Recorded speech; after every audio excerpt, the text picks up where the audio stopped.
Pero oras na marating mo ang tuktok, maiisip mo, hindi sa'yo umiikot ang mundo. Isa ka lamang maliit na bahagi ng malawak na daigdig. Nilikha ng Panginoon, pinatatag ng maraming pagkakataon.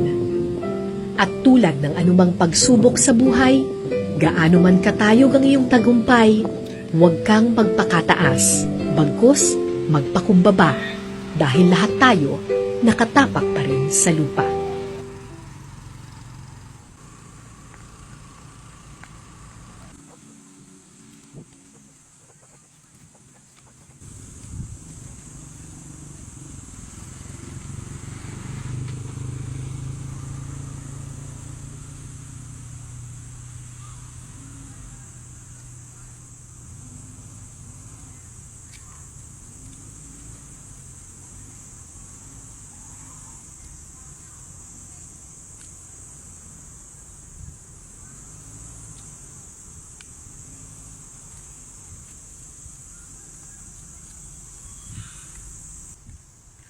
Balayo.